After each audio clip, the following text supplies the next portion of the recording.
I was standing in my own kitchen, holding a bank statement that didn't make sense, when the first crack appeared in my 25-year marriage.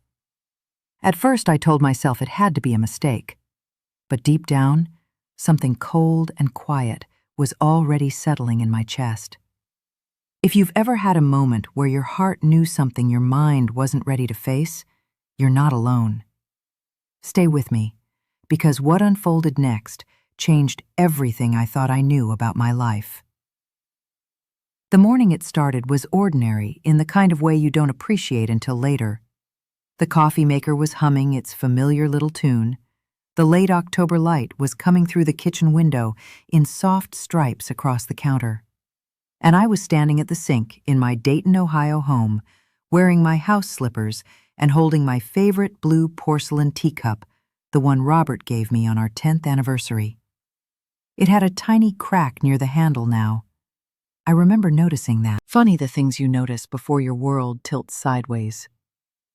I carried the teacup to the kitchen table and sat down with the stack of mail I'd been meaning to go through. Retirement has a way of making small tasks stretch out, and I wasn't in any rush. At 67, I'd learned to move a little slower, a little more carefully.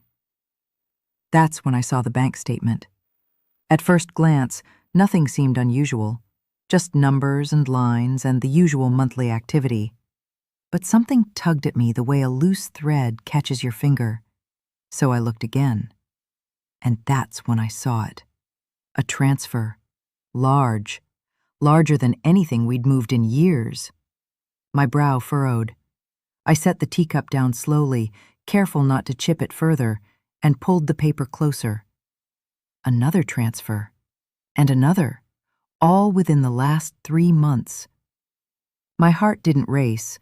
Not yet. It just tightened, quietly. The way your chest does when something isn't quite right, but you can't name it. Well, I murmured to the empty kitchen. That can't be right. For 25 years, I had been the one who balanced our books. Not because Robert couldn't, but because he always said I was better with the careful stuff. Back when his construction business was busier, I handled the steady things: bills, savings, insurance paperwork, retirement contributions. We had a system, or at least, I thought we did. I flipped back through the previous month's statement. There it was again, another large withdrawal. My fingers went cold around the edges. Now, I wish I could tell you I knew right then what it meant, that some sharp grandmother instinct kicked in and sounded all the alarms. But the truth is, after 25 years of marriage, your first instinct is not betrayal. It's confusion. I heard Robert's footsteps upstairs, slow and heavy the way they'd gotten these past few years. He'd had that knee trouble since last winter, and mornings took him longer now. For a moment, just a moment, I considered putting the statement away, pretending I hadn't seen it. That's what long marriages train you to do. Smooth things over, give the benefit of the doubt, protect the peace. But something inside me, quiet, steady, said, not this time. So I stayed right there at the table. A few minutes later, Robert came into the kitchen wearing his flannel shirt and that familiar, half-awake expression. His gray hair was sticking up in the back, and for a second, he looked exactly like the man I married. That made it harder. "Morning, Maggie," he said, reaching for the coffee pot. "Morning," I replied softly. I watched him pour his cup, watched the way he leaned against the counter, watched the comfortable rhythm of a man who believed everything in his world was exactly where he left it. That's when I slid the bank statement across the table. "Robert," I said gently, "can you help me understand these transfers?" He didn't even look at it at first. That's something that still sits with me. He just took a sip of coffee and said, too casually, "What transfers?" A small chill moved through me.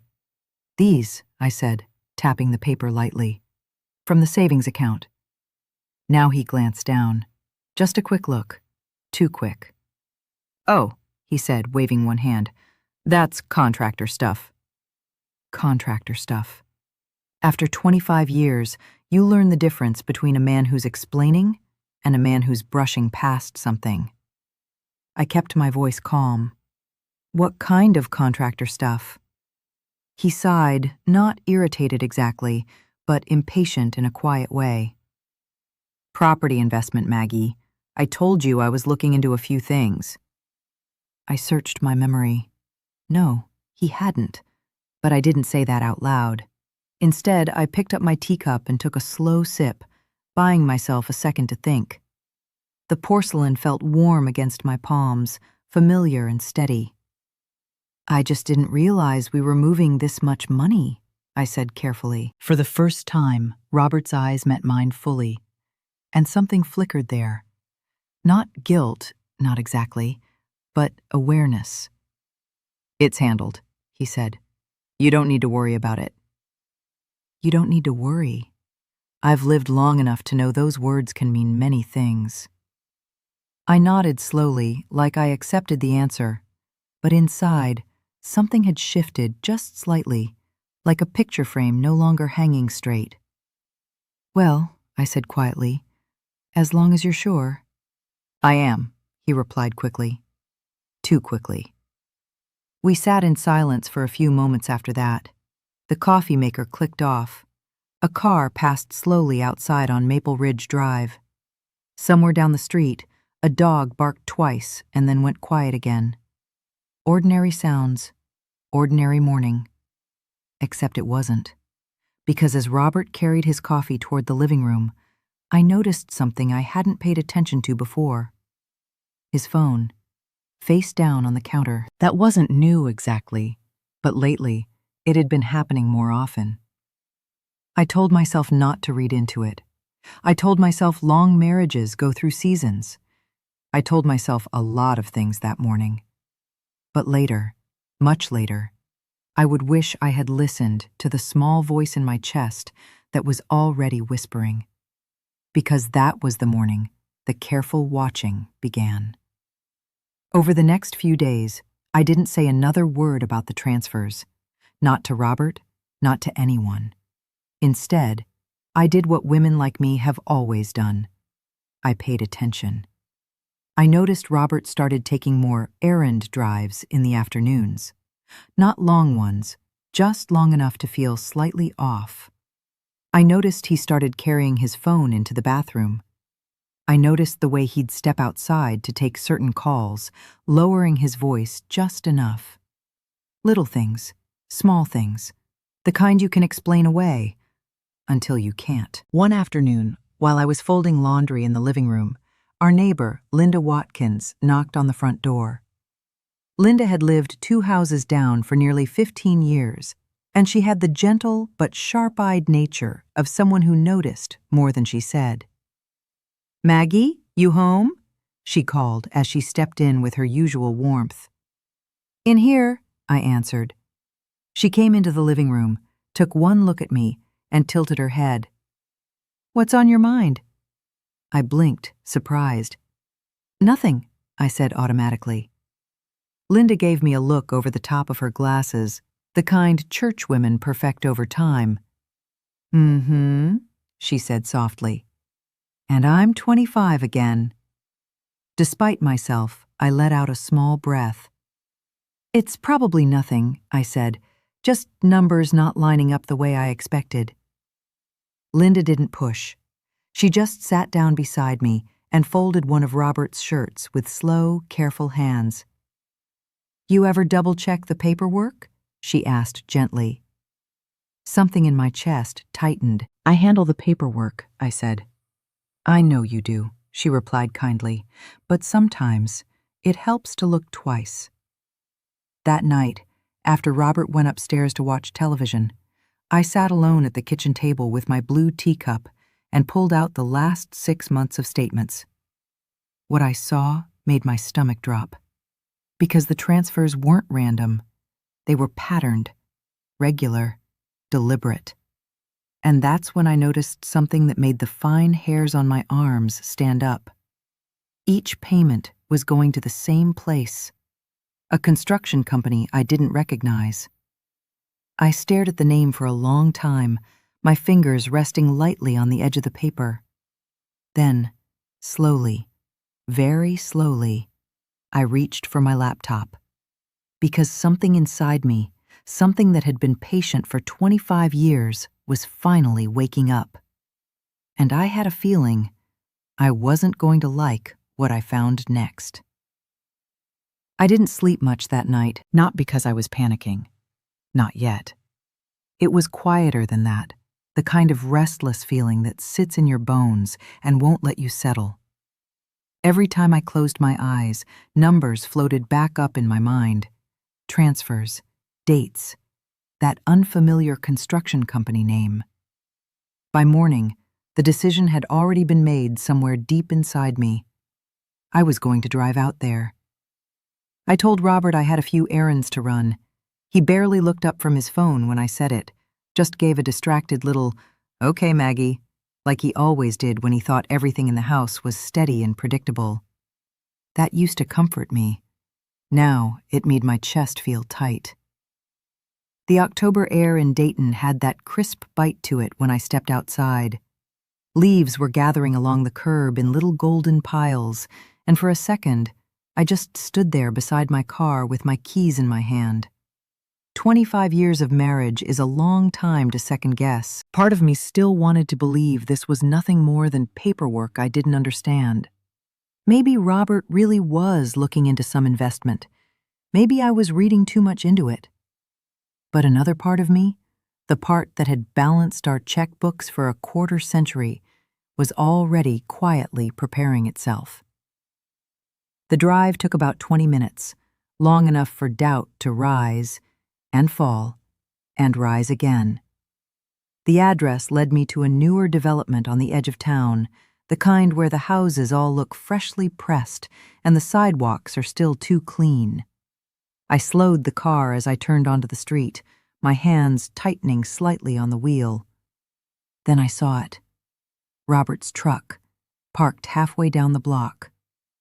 My breath caught so sharply it almost hurt. I didn't pull up beside it. Something told me not to. Instead, I eased my car farther down and parked near the corner, my heart now beating in a slow, heavy rhythm that I could feel in my throat. For a long moment, I just sat there, watching. The house itself was modest, but new pale gray siding, white trim, a small front porch that still smelled faintly of fresh lumber, even from where I sat. Landscaping hadn't been fully finished yet. A stack of paving stones sat near the driveway. It wasn't a business site. It was a home. My fingers curled tighter around the steering wheel. Well, I whispered to myself, that's interesting. Still, I told myself there could be an explanation. Maybe Robert was helping someone from church. Maybe a business partner. Maybe... The front door opened, and everything inside me went very, very still. Robert stepped out first. He looked relaxed, comfortable. Not like a man checking on a work site. Not like someone doing a quick contractor visit. Like someone who belonged there. Before I could fully process that thought, another figure appeared in the doorway behind him. A woman. Younger than me by at least 25 years, maybe early 40s. Dark hair pulled back in a loose ponytail. She was wearing a soft cream sweater and holding what looked like a set of house keys in her hand. And then she smiled at him. Not polite, not distant. Warm, familiar. The kind of smile that comes from history. I felt something inside my chest drop, not shatter, not explode. Just drop. Heavy and quiet, like a stone sinking straight to the bottom of deep water. Robert said something I couldn't hear. The woman laughed softly and reached out, touching his arm in a way that was far too comfortable to misunderstand. That's when the truth began to take shape in my mind. Slow, unavoidable. I wish I could tell you I drove off right then in tears, but I didn't. I sat there, very still, because after 67 years of life, you learn that sometimes the most important thing you can do is watch. They stood on the porch, talking for another minute or two. Close. Easy. Like people who had shared more than just a few casual conversations. Then the woman stepped back inside the house, and Robert followed her in without hesitation. The door closed behind them. And just like that, the quiet life I thought I understood no longer felt solid beneath my feet. I stayed parked on that corner for a long time, long enough for the late morning sun to shift across the dashboard, long enough for the neighbor across the street to pull their trash bin back up the driveway, long enough for the reality to settle into my bones. Finally, I exhaled slowly and started the engine. The drive home felt longer, heavier. My hands were steady on the wheel, but my thoughts were moving in careful, deliberate circles. I wasn't screaming inside. I wasn't even crying. I was calculating. Because one thing about growing older, you learn that panic rarely protects you. Information does. When I pulled back into our driveway on Maple Ridge Drive, Robert's truck was still gone. That gave me a small window of time, and I intended to use it. Inside the house, everything looked exactly the same. The throw blanket still folded neatly over the couch. The faint scent of Robert's aftershave still lingering in the hallway. My blue porcelain teacup still sitting beside the sink where I'd left it that morning. Normal. Ordinary. Except now I knew something underneath it had shifted. I moved quietly into the kitchen and sat down at the table again, this time with my laptop open in front of me and the bank statements spread carefully to one side. My fingers hovered over the keyboard for just a second. Then I began to search. The construction company name came up quickly. Local, small, mostly residential builds. Nothing unusual on the surface. But when I cross-referenced the payment dates with local permit filings, that's when my stomach turned. The house on that street, the one I had just seen. It matched the timeline almost perfectly. I leaned back slowly in my chair, the weight of it pressing into me piece by piece. 6 figures. That's what the rough math was starting to suggest. 6 figures quietly moved out of the savings Robert and I had spent decades building together. My throat tightened, not just because of the money, because of what it meant. Retirement security, medical cushion, emergency funds, all the careful planning I had done while packing school lunches, while helping with Robert's bookkeeping in the early years, while saying no to little luxuries so we could feel safe later. All of it, quietly draining away. A sound at the front door made me jump. Robert. I quickly closed the laptop halfway, not enough to look suspicious, just enough to give myself a moment. His footsteps came into the kitchen. "You're back early," he said casually. I looked up at him, studying his face in a way I hadn't allowed myself to before. He looked normal, comfortable, like a man who believed his life was still neatly in place. "Yes," I said softly. "Got what I needed." He nodded, already reaching for the coffee pot again. And that's when I realized something important. Robert didn't know. He didn't know I had seen the house. He didn't know I had started connecting the numbers. He didn't know the quiet woman he'd been married to for 25 years was no longer just balancing checkbooks. She was paying very close attention. Later that night, after he went upstairs, I reopened the laptop and pulled up the full savings summary. My heart thudded slowly as the final number loaded onto the screen. I stared at it. Once, twice, 3 times. Because the amount missing wasn't just concerning, it was devastating. And as I sat there in the dim kitchen light, one cold, steady thought settled fully into place for the first time. This wasn't going to fix itself. And whatever Robert thought he was building across town, it was already costing him more than he realized. The number on that screen stayed with me all night, I lay beside Robert in the dark, listening to the familiar rhythm of his breathing, and for the first time in 25 years, it didn't comfort me. It sounded distant, like it belonged to someone I used to know. 6 figures. Not a mistake. Not a small oversight. Not something you accidentally shuffle around in a joint account and forget to mention over dinner. This was deliberate. And what hurt the most wasn't the money, though Lord knows at my age money matters. It was the quiet realization that somewhere along the line, my marriage had developed a second life I knew nothing about. I didn't confront him the next morning. That might surprise some people, but after a lifetime of managing a household, raising a son, and stretching every dollar until it behaved, I knew better than to move before I understood the whole picture. So instead, I made coffee. I used my blue porcelain teacup. I asked Robert if he wanted toast. And I watched, carefully. He was in a good mood that morning, even hummed a little while he buttered his toast. At one point, he reached over and patted my shoulder like he always did casual, absent-minded affection.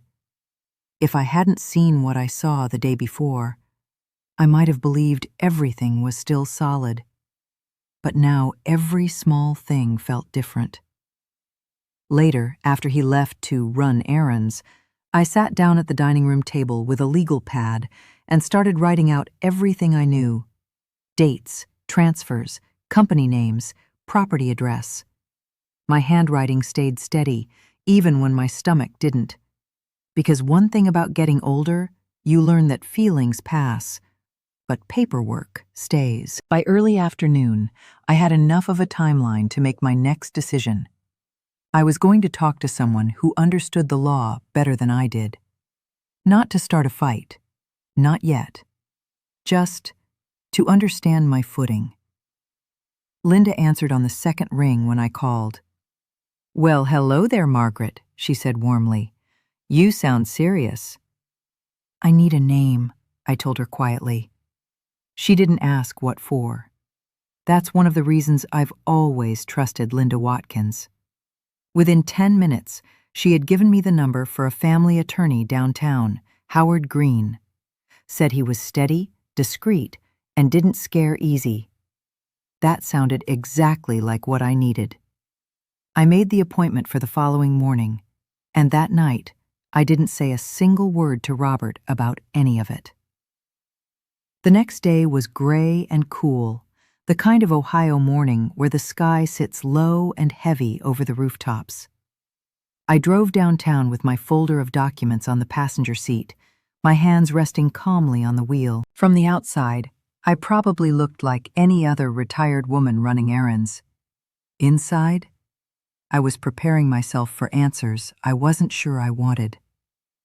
Mr. Green's office was on the 3rd floor of an older brick building. Nothing flashy, just quiet professionalism diplomas on the wall, tidy desk, the faint smell of coffee in the air. He stood when I walked in. "Mrs. Ellis," he said kindly, "what can I help you with today?" I sat down slowly, placing my folder on his desk. "I need to understand something," I said, and then I began. I didn't dramatize it, didn't accuse, didn't cry. I simply laid out the facts the way I'd been trained to handle every household problem for the past 4 decades. By the time I finished, Mr. Green leaned back in his chair, fingers steepled thoughtfully. "Well," he said carefully, "you were wise to come in before confronting him." A small knot in my chest loosened.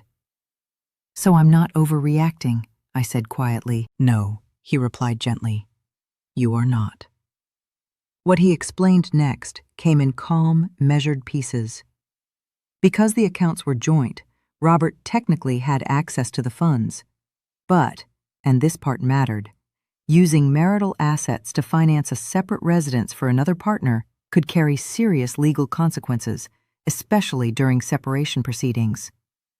My fingers tightened slightly in my lap. "So what should I do?" I asked. Mr. Green met my eyes directly.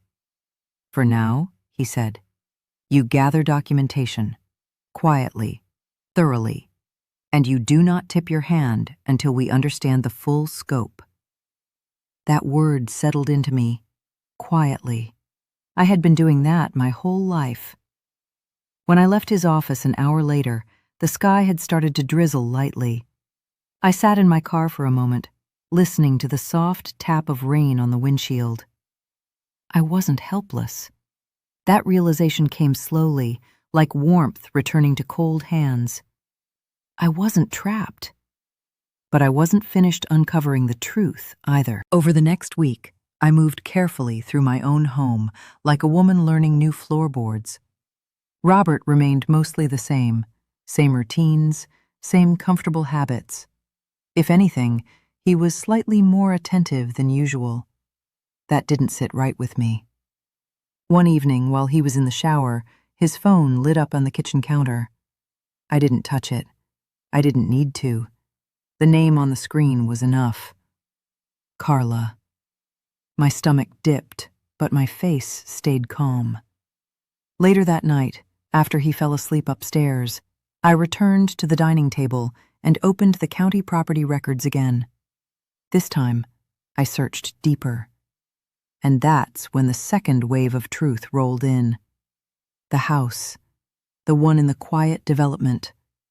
It wasn't in Robert's name. It was in hers. Carla Mendez, purchased just 4 months ago. My breath left me slowly, because that changed things. This wasn't just a side investment. This wasn't a temporary arrangement. This was planning. Long-term planning. I sat there in the soft kitchen light, my blue teacup warming my palms, and for the first time, the full shape of what had been happening behind my back began to come into focus. 25 years of careful saving, redirected, rebuilt, reassigned, not by accident, by choice. I was still staring at the screen when my phone rang suddenly beside me. The sound was so sharp in the quiet house that I nearly dropped the cup. I picked it up slowly. Unknown number. For a moment, I considered letting it go to voicemail. But something that same quiet instinct that had been guiding me all week told me to answer. "Hello?" There was a brief pause on the other end. Then a woman's voice, smooth and careful. "Margaret Ellis?" My spine straightened slowly. "Yes," I said. Another pause, and then the words that made the air in my kitchen feel suddenly very thin. "This is Carla."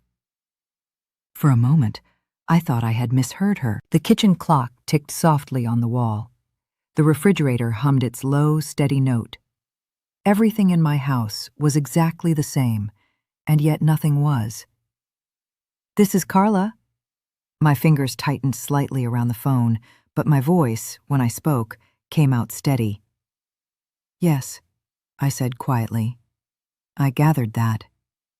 There was a small pause on her end, not awkward exactly, measured. "I wasn't sure if you'd pick up," she said. That told me something right away. She had been thinking about this call, carefully. "Well," I replied, keeping my tone calm, "you have me now." Another silence stretched between us.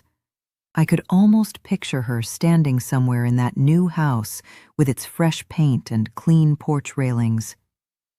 Finally, she exhaled. "I think we should talk." Not an apology, not an explanation, a suggestion. I leaned back slowly in my kitchen chair, the blue porcelain teacup warm in my other hand. "You're right," I said. "We probably should." She suggested a small coffee shop just off Main Street the following afternoon. Neutral ground, public, quiet. I agreed. Not because I was eager, because I was ready. The next day, the sky over Dayton hung low and pale, the kind of gray that makes everything feel slightly suspended in time. I arrived early, old habit, and chose a small table near the window. The coffee shop smelled like cinnamon and fresh espresso. A young couple sat near the counter, whispering over laptops. Somewhere behind me, milk steamed with a soft hiss. Ordinary life. Meanwhile, mine was sitting across from me in an empty chair, waiting to unfold. Carla arrived exactly 3 minutes after the hour. I noticed her right away. She carried herself carefully, not flashy, not overly polished. Early 40s, just like I had guessed. Dark hair pulled back again, soft, neutral sweater, minimal makeup. If I hadn't seen her with Robert, I might have thought she was someone's daughter waiting for a meeting. Her eyes found mine quickly. She walked over and sat down without hesitation. "Margaret," she said gently. "Carla." We studied each other for a moment, not with hostility, with recognition. Because whatever else was true, we were both women trying to understand the same man. She wrapped her hands around her coffee cup, but didn't drink. "I didn't call to upset you," she said. I held her gaze. "I imagine not." She inhaled slowly, choosing her next words with care. "There are some things," she said, "that I think you deserve to know." That sentence landed differently than I expected. Not defensive, not triumphant. Careful. I said nothing, just waited. Carla continued. "Robert told me," she hesitated briefly, "that you and he were basically living separate lives." There it was, the familiar script. I felt something inside my chest tighten, but my face stayed composed. "Is that what he said?" I asked quietly. She nodded once. "He said the marriage had been over for years, that you stayed together mostly for convenience." Convenience. 25 years of shared bills, shared losses, shared late nights worrying about Daniel's college tuition, reduced to convenience. But I didn't interrupt, because something in Carla's voice told me she wasn't finished. "And the house," she added carefully. "He told me it was funded from business profits, his personal investments." There it was, the second twist. Not just deception toward me, toward her, too. I watched her closely now, really watched. There was no smugness in her expression, no victory, just discomfort. Slowly, I reached into my purse and pulled out a folded copy of the bank summary. I placed it gently on the table between us. "You might want to look at that," I said. Carla hesitated, then unfolded the paper. I saw the exact moment understanding crossed her face. Her shoulders stiffened, her lips parted slightly, and the color drained just a little from her cheeks. "That's," she whispered. "Yes," I said calmly. "Joint retirement savings." She stared down at the numbers for a long moment. Then she leaned back slowly in her chair. "I didn't know," she said very quietly. And for the first time since this whole thing began, I believed her. Because lies have a certain sharpness to them, and this didn't. This sounded like someone realizing the ground under her own feet wasn't as solid as she thought. We sat in silence for a few seconds, then Carla spoke again. "He told me everything was clean," she said, "that he'd taken care of things on his end." I folded my hands neatly on the table. "Well," I said softly, "it appears he left out a few details." Her mouth tightened slightly, not defensive, not toward me, toward him. For the next 20 minutes, we talked carefully. Not like enemies, not like friends either. Like two people slowly assembling the same broken puzzle. She confirmed the timeline, how long they had known each other, when the house construction started, what Robert had promised her about the future. With each piece, the picture became clearer and heavier. By the time we stood to leave, one thing was certain. Robert had been managing two versions of reality, and both of us had been standing in the dark. That evening, I sat at my kitchen table again with Mr. Green's notes spread neatly beside me. The strategy was no longer abstract. It was moving forward. Documentation gathered, financial review in motion, preliminary filing prepared but not yet served. Careful, quiet, just the way it needed to be. Upstairs, I could hear Robert moving around in the bedroom, completely unaware of how much the ground beneath him had already shifted. I took a slow sip from my blue teacup. Then I reached for my phone and sent Mr. Green a short message. "I'm ready to proceed." The reply came back less than 5 minutes later. "Understood. We'll begin the formal steps tomorrow." I set the phone down gently, because the next part would require precision. 3 days later, everything was in place.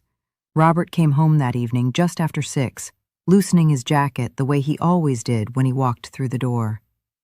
The house smelled faintly of the chicken soup I had warming on the stove. Normal, comfortable, familiar. He stepped into the kitchen and smiled faintly. "Something smells good," he said. I was standing at the counter, my back straight, the blue teacup resting quietly beside me. "Sit down, Robert," I said calmly. Something in my tone made him pause. Slowly, he pulled out a chair. I turned, holding a small stack of neatly organized papers in my hands.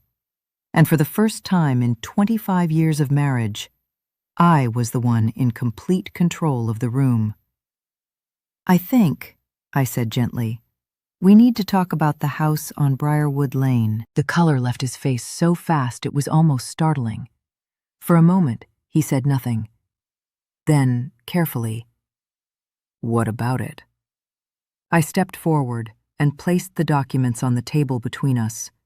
Bank transfers, property records, timeline. His eyes moved across the pages. Once, twice. By the third line, his jaw tightened. "Maggie," he started. I raised one hand slightly. Not angry, just finished being confused. "I've already spoken with an attorney," I said quietly. That's when the real fear finally showed in his eyes. And in that moment, Robert Ellis understood something he hadn't realized until it was far too late. The woman he thought would never look twice had been watching very, very carefully. Robert stared at the papers like they were written in a language he didn't recognize. For a long moment, the only sound in the kitchen was the low simmer of the soup behind me and the steady tick of the wall clock. 25 years of marriage, and I had never seen him quite like this. Not angry, not defensive yet, just caught. "Maggie," he said finally, his voice tight. "You're blowing this out of proportion." I didn't sit down. I stayed standing at the counter, my hands resting lightly beside my blue porcelain teacup. "Am I?" I asked gently. His eyes flicked back down to the bank statements, then to the property record with Carla's name printed neatly across the top. His mouth pressed into a thin line. "It's not what you think," he said. There it was, the oldest sentence in the book. Funny how predictable things become once the truth starts to surface. I folded my arms slowly, not in anger, but in patience. "Then help me understand," I said quietly. For a moment, he didn't answer. He leaned back in his chair, rubbing one hand across the back of his neck, the way he always did when he was trying to buy time. "It was an investment opportunity," he said finally. "Carla needed help getting started. I was going to explain everything once it was finalized." The calm inside me didn't break. It sharpened. "With our retirement savings?" I asked. He flinched, just slightly, but I saw it. "We were going to make it back," he said quickly. "The market—" "Robert." I didn't raise my voice. I didn't need to, because for the first time in our marriage, I wasn't asking. I was drawing a line. His shoulders dropped a fraction. The air between us shifted. I didn't think it would matter this much, he muttered. That sentence landed harder than anything else he'd said, not because it was cruel, because it was honest. I picked up my teacup slowly, feeling the familiar warmth seep into my palms. That little crack near the handle caught the light from the overhead fixture, something I'd noticed more and more lately. 25 years, I said softly. And you didn't think it would matter. He opened his mouth, then closed it again. For the first time, Robert Ellis didn't have a smooth answer ready. We sat in that heavy quiet for several long seconds. Finally, he leaned forward, his voice dropping into something closer to pleading. What do you want me to say, Maggie? I met his eyes directly. The truth, I said. He exhaled slowly, like a man realizing the ground had finally given way beneath him. It wasn't supposed to get this complicated, he admitted. Not an apology, a confession of poor planning. That told me more than he probably intended. I set the teacup down carefully. Are you planning to move into that house? I asked. His hesitation was answer enough, just a second too long. But after 25 years, you learn to read the spaces between words. I haven't decided anything, he said, another careful half-truth. Inside my chest, something old and tired finally settled into place. Not rage, not heartbreak in the dramatic way people imagine, just clarity. Because the hardest part wasn't hearing it. The hardest part was realizing I had already known. Quietly, piece by piece. Over the next few days, the house on Maple Ridge felt different. Not hostile, not explosive, just divided in a way that hadn't existed before. Robert became unusually attentive. He asked if I needed groceries, offered to fix the loose cabinet hinge he'd ignored for months, even suggested we go out to dinner one evening, something he hadn't done in years. I watched all of it carefully, because once trust cracks, even kindness gets examined under a brighter light. Meanwhile, Mr. Green moved forward exactly as he'd promised. Account reviews, preliminary asset protections, documentation requests, everything slow, methodical, quiet, just the way I needed it. One afternoon, while I was sorting old photo albums in the living room, more for something to do with my hands than anything else, my phone buzzed softly on the coffee table. It was Carla. I let it ring twice before answering. Hello? Her voice came through more subdued than before. I spoke to Robert, she said. I didn't respond right away. And? I asked calmly. There was a pause. He didn't tell me the full picture, she admitted. I closed the photo album slowly. No, I said gently. He didn't. Another quiet breath on her end. I'm not trying to cause more damage here, Margaret, she said carefully. But I thought you should know. He's been under pressure financially for longer than he let on. That made my stomach tighten. What kind of pressure? I asked. Business losses, she said. Loans that didn't perform the way he expected. I leaned back slowly in my chair. Now that was new. Because Robert had always been proud of keeping things handled. Always. Did he say how long? I asked. Over a year, Carla replied quietly.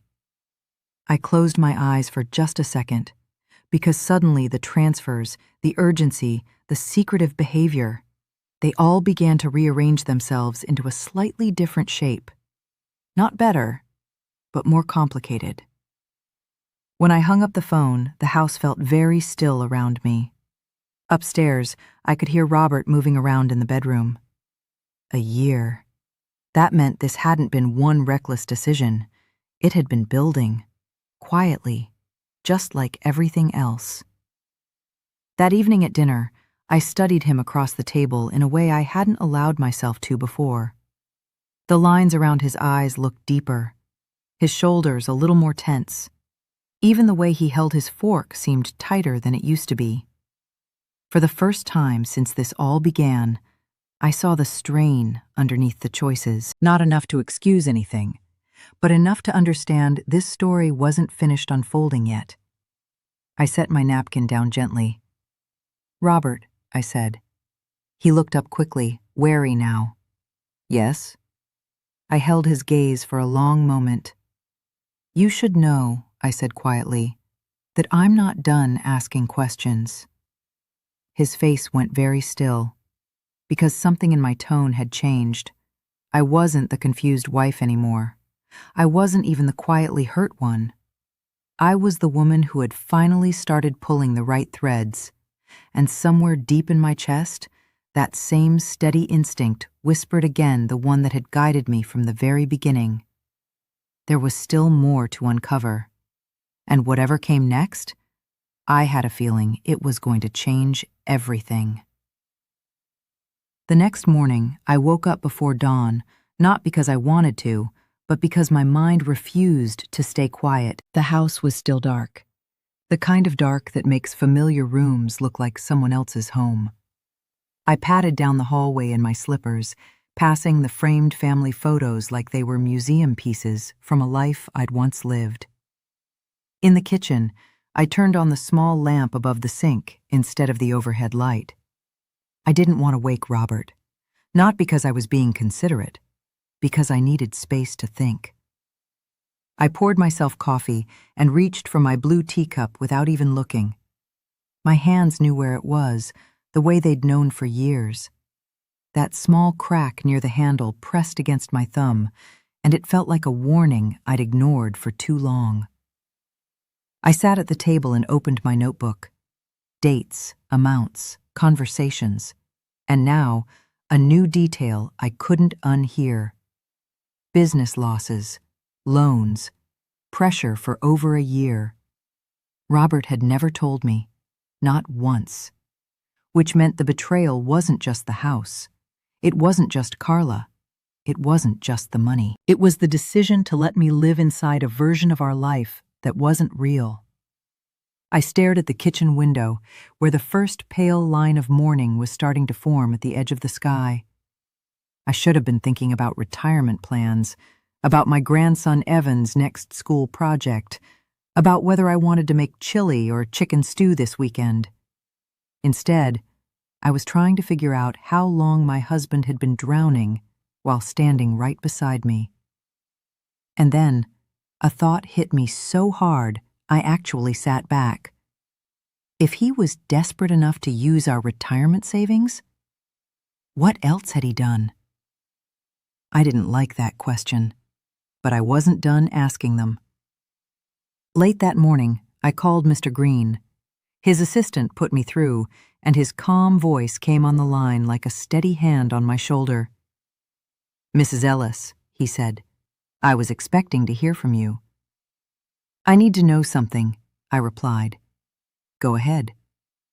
I took a breath. If my husband has debts in his name, could those come back on me?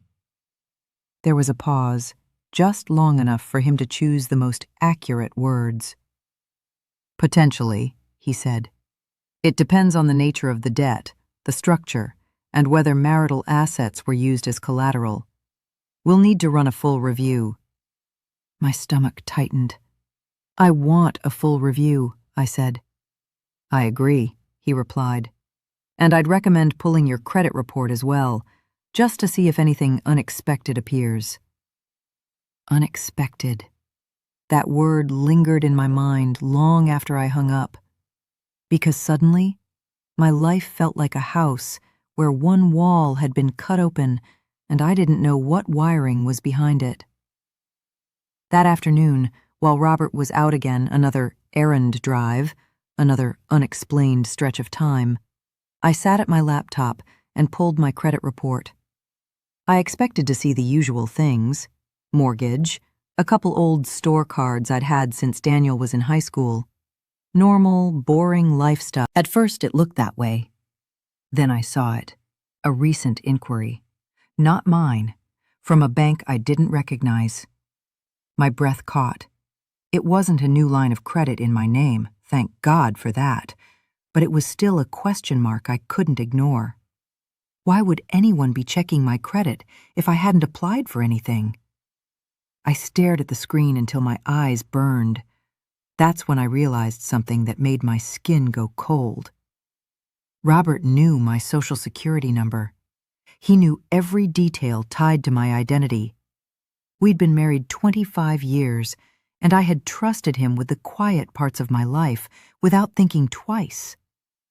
I printed the report and slid it into my growing folder. Then I sat very still at the table, listening to the house creak softly around me. I wasn't panicking, not yet, but I was no longer guessing either. When Robert came home that evening, I didn't meet him at the door the way I usually did. I stayed in the kitchen, stirring a pot of beans like nothing had changed. He walked in, hung his keys on the hook, and for a second, I caught his eyes scanning my face, like he was trying to read the weather. "Everything okay?" he asked. "Fine," I said softly. A lie. But I was allowed to use lies now, because I was no longer living in a marriage that honored truth. He nodded slowly, as if he didn't fully believe me. Then he did something that surprised me. He sat down at the kitchen table without being asked. "Maggie," he said, "we should talk." I kept stirring. "I agree," I replied calmly. His hands rested on the table, and I noticed his fingers were tapping lightly, something he only did when he was nervous. "I didn't mean for it to get like this," he said.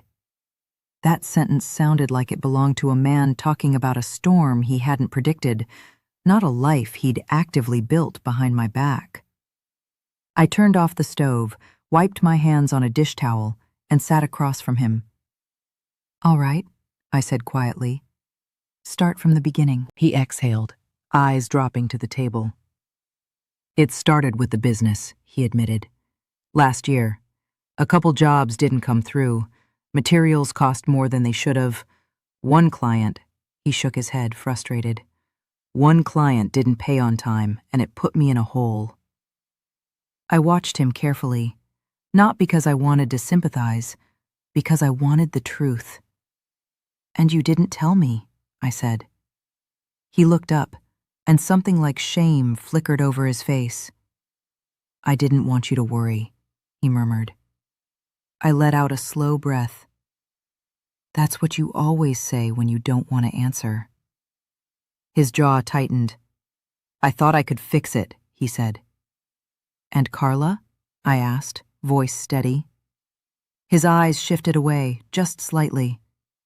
"That came later," he said, too quickly. I waited. He swallowed. "She's been around longer than you think." The air in the kitchen felt suddenly thinner. "How long?" I asked. He hesitated again, and I felt a familiar, quiet anger risen, not loud, not fiery, but sharp with clarity. "Robert," I said, "don't make me drag it out of you." His shoulders dropped, like the weight was finally too heavy to hold alone. 3 years, he admitted. 3 years. I stared at him, and my mind did something strange. It started lining up memories like puzzle pieces. His extra meetings, his sudden interest in weekend work, the times he claimed he was helping a friend with a remodel. 3 years. While I made him soup when his knee hurt, while I sat beside him in church, while I mailed birthday cards to his sister and kept our family calendar organized like an unpaid assistant. I leaned back in my chair slowly. "And the house?" I asked. He rubbed his forehead. "I thought it would be a fresh start." "A fresh start," I repeated softly. He flinched at the way I said it. "I didn't plan to leave you with nothing," he said quickly. "I didn't." I studied him. Then why did you take our savings? I asked. His mouth opened, then closed. Because there was no good answer. He finally whispered, I was scared. That word might have softened me once. Not anymore. Because fear doesn't excuse betrayal. It explains it. That's all. I took a breath, steadying my voice. I met Carla, I said. His head snapped up, eyes widening. When? He asked, too fast. At the coffee shop off Main Street, I replied. She told me what you told her. His expression tightened, a mix of anger and alarm. She had no right. She had every right, I cut in quietly. She didn't realize you used marital savings. She thought it was your business profits. His face went pale, and in that moment, I understood something new. Robert hadn't just been lying to me. He had been lying to everyone. He leaned back, staring at the floor, his breathing shallow. Maggie, he said, voice low. I didn't want it to blow up. I nodded slowly. Well, I said, it's blowing up. For a long moment, neither of us spoke. Then I reached into my folder and slid the credit report across the table. His eyes narrowed as he read it. What is this? He asked. A credit inquiry that isn't mine, I said. I want to know why it's there. His face changed slightly, just a flicker, a hesitation, a tell. My stomach turned. Robert, I said, voice still calm but colder now. Why is a bank checking my credit? He swallowed. He began, then stopped. That pause was too long, too loud. What did you do? I asked. He rubbed his hands together, his leg bouncing under the table. I was trying to consolidate some things, he said finally. I needed a better interest rate. With my credit? I asked. He didn't answer. The silence was an answer all by itself. My hands tightened around the edge of the table. You used my name? I asked quietly. No, he said quickly. Not exactly. Not exactly. Those words have a way of making your blood run cold. What does that mean, Robert? I asked, each word measured. He leaned forward, voice pleading now. I didn't open anything, he said. I didn't. I just asked. I asked if we could qualify for a refinance option if things got worse. I stared at him, trying to decide what I believed. Maybe he was telling the truth. Maybe he wasn't. But the deeper truth didn't change either way. He had started treating my identity like a tool he could reach for when his own choices cornered him. I sat back, feeling the edge of exhaustion creep into my bones. I'm going to Mr. Green with this, I said. Robert's face tightened. Maggie, please. I'm going, I repeated, voice firm. He ran a hand through his hair. What do you want? He asked, frustration rising. Do you want to ruin me? I looked at him for a long moment. Then I spoke softly, the words coming from a place older than anger. No, I said. You ruined you. His mouth tightened, and he looked away. That night, I didn't sleep in our bed, not because I wanted to punish him, because I needed to breathe in a space that didn't feel like it belonged to a stranger. I took a blanket and went to the guest room, the one we used when Daniel visited with Evan. I lay there staring at the ceiling, listening to the house settle around me. Around midnight, my phone buzzed. A text from Daniel. Hey, Mom, quick question. Dad called earlier, said you two are having financial stuff. Everything okay? I stared at the screen, my throat tightening. Of course Robert had called him. Of course he'd tried to control the narrative before I could speak. I didn't reply right away, because I knew this part mattered. Family doesn't just get wounded by betrayal, it gets poisoned by half-truths. And I could already feel the next battle forming, not just with Robert, but with the version of events he would try to sell to our son. I set the phone down, staring into the darkness.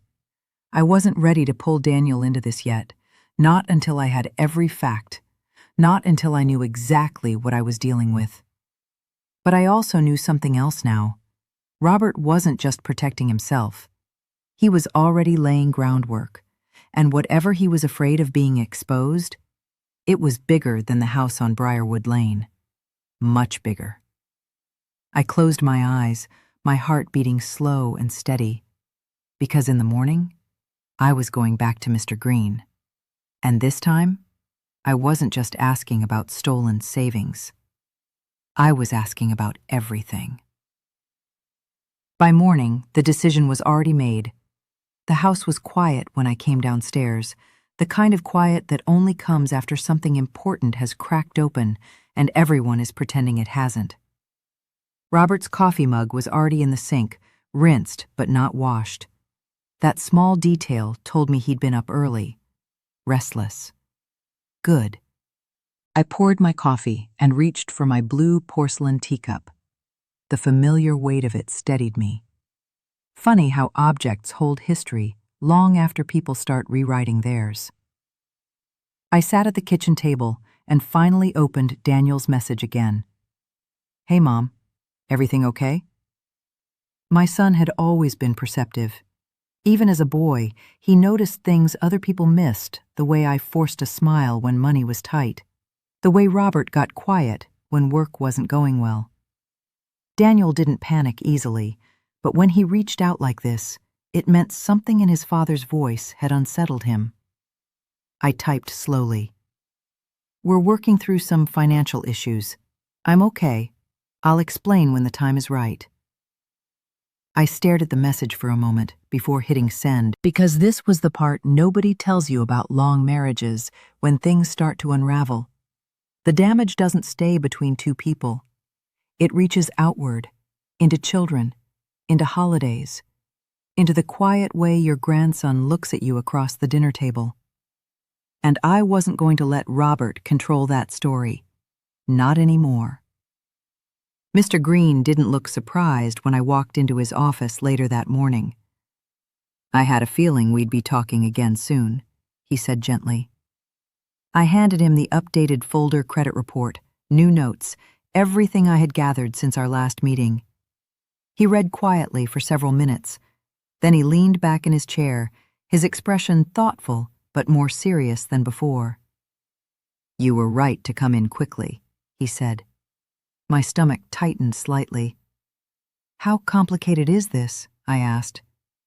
He folded his hands carefully. "There's good news and difficult news," he said. "The good news is that, based on what we see so far, he did not successfully open any credit in your name. The inquiry appears to have been exploratory." I exhaled slowly. Not relief exactly, but one less fire to put out. "And the difficult news?" I asked. Mr. Green met my eyes directly. "Your husband is under more financial strain than he disclosed to you. Some of these business losses appear significant. Not catastrophic, but serious enough to explain the urgency behind his decisions." That matched what Carla had hinted at. Still, hearing it confirmed made something settle heavily in my chest. "So what happens now?" I asked. He slid a legal pad toward himself. "Now," he said calmly, "you protect yourself methodically. We formalize the asset review, place safeguards on remaining joint funds, and begin preparing separation documentation, whether you ultimately file or not." The word separation hung in the air between us. Not divorce. Not yet. But the line had been drawn. When I left his office, the sky over Dayton had finally cleared. Pale winter sunlight stretched across the sidewalks, and for the first time in weeks, I noticed the air didn't feel quite as heavy in my lungs. Not because things were fixed, because I finally understood where I was standing. Robert was waiting in the kitchen when I got home. That alone told me he knew the ground had shifted again. He didn't pretend this time, didn't ask about dinner, didn't comment on the weather. He just looked tired, older than I'd seen him in years. "You went back to the lawyer," he said quietly. "Yes," I replied. A long silence passed between us. Then he pulled out a chair and sat down slowly. "I never wanted it to get this far," he said. I studied him carefully. For the first time since this all began, there was no smoothness in his voice, no easy deflection, just weariness. "I believe you," I said softly. His head lifted slightly, surprised. "But it did get this far," I continued. That part he couldn't argue with. He rubbed his hands together slowly. "I made some bad calls," he admitted. "That's one way to put it." He gave a tired exhale that almost sounded like a humorless laugh. "You always were the precise one," he muttered. I picked up my teacup and turned it slowly between my fingers. "For 25 years, I said gently, I thought we were building toward the same future." Robert didn't answer right away, because there wasn't a comfortable answer to give. Finally, he said quietly, "I got scared, Maggie." I nodded once. "I know." And I did. That was the complicated part. I could see the fear, now the pride that kept him from admitting the business was slipping, the poor choices that followed, the selfish decisions that grew out of panic. Understanding it didn't excuse it, but it made the picture clearer. We sat there in the quiet kitchen, two people who had shared a quarter-century of ordinary mornings and unpaid bills and late-night worries about our son's future. And yet, here we were. "Daniel's going to find out," Robert said finally. "Yes," I replied. His jaw tightened. "I didn't tell him everything." "I assumed you didn't." He looked up sharply at that. For the first time, I let a small, tired smile touch my mouth. "I've been paying attention, Robert," I said. The truth of that settled heavily between us. Another long silence passed. Then I spoke the words I had been slowly working toward since the morning this all began. "I'm not making any final decisions today," I said calmly. "But things are changing." He swallowed. "I figured." I stood slowly, carrying my teacup to the sink. The small crack near the handle caught the light again, and for a moment, I traced it gently with my thumb. Once, that crack would have bothered me. Now, it felt honest, because life rarely breaks clean. Most of the time, it fractures quietly and keeps going. "I need time," I said softly, still facing the sink. Robert didn't argue, didn't push. Maybe, finally, he understood that part of this was no longer his to manage. That evening, I called Linda and asked if she'd like to come by for tea the next day. Her voice warmed immediately. "I was wondering when you'd call," she said. I smiled faintly after I hung up, because through all of this, the money, the lies, the careful unraveling, one thing had become very clear to me. Quiet strength doesn't mean staying silent forever.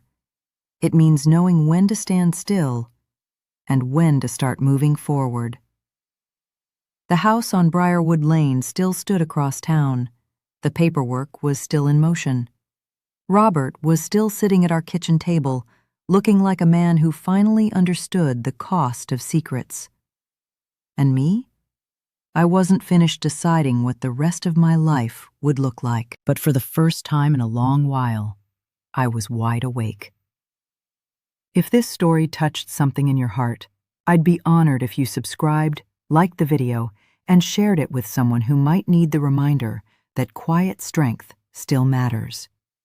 And if you've ever had to redraw your boundaries later in life, tell me in the comments. I do read them, and you are never as alone as it sometimes feels.